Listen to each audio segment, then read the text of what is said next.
Hey folks, welcome back to Game Geeks. I'm your host, Kurt Wiegel. Today's episode, Hollow Earth Expedition, Mysteries of the Hollow Earth. I've always thought that the titles really need that voiceover with it. I'm not sure why. I mentioned that earlier, and it's not very popular then either.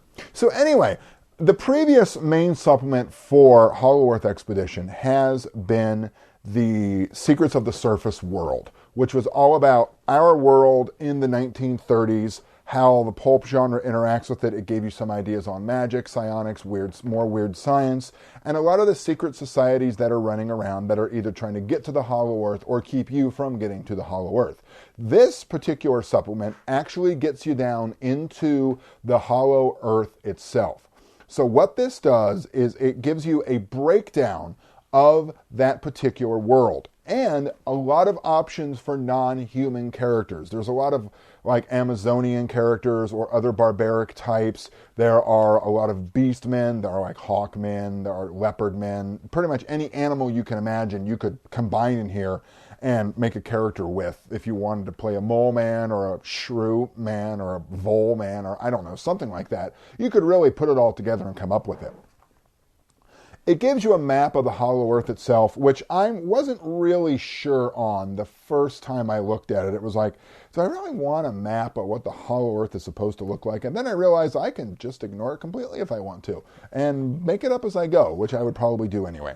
So beyond the surface, pardon the pun, what do you get from this? Well, what it is it really gives you an idea for how to build characters. As I mentioned, with all of the critters that are inside, you could use this for any race builder you want for either a science fiction or a fantasy setting if you're in the mood to take ubiquity and just slap it onto any genre you want, which I know a lot of people who do.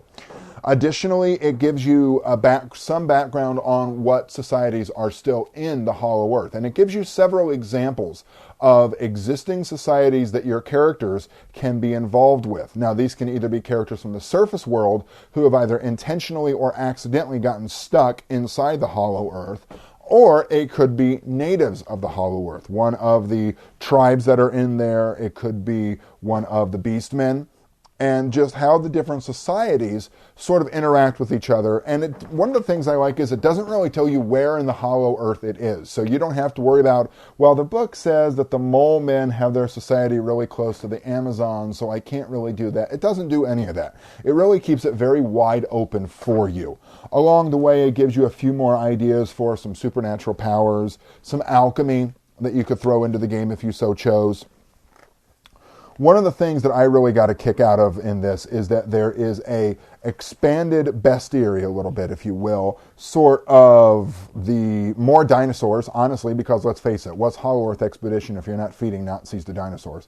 What more dinosaurs for you to deal with, other sorts of critters that you might run into from that sort of lost era, and then it backs it up at the very back with a nice adventure. My only comment about this adventure is it really assumes that you are a native of the Hollow Earth and not a visitor from the surface world as you run through this. If you really wanted to, you could use this entire setting and run it's a different, but it'd be a decent fantasy game set in the Hollow Earth itself, where you play one of the races and you've got all the magic you need and you're running around and you're trying to figure out why these strange gray-clothed men with their very loud sticks, who are the Nazis that you need to feed to the dinosaurs, are running around and taking over everything.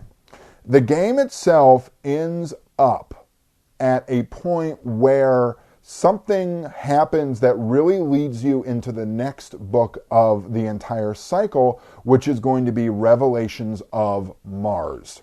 So hopefully that's not too much of a spoiler for the end of the adventure. As I've said before, adventures are kind of hard to discuss without really spoiling the end.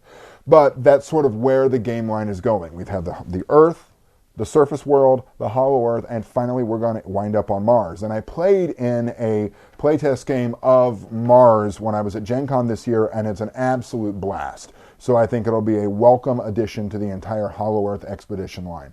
So once again, this book, The Mysteries of the Hollow Earth, which gives you a better idea about the prehistoric world and really fantasy world that you get yourself into when you get inside the earth, either by hook or by crook, and how you can interact with those societies and the creatures contained therein. For Game Geeks, I'm your host, Kurt Wiegel. Good day and good gaming.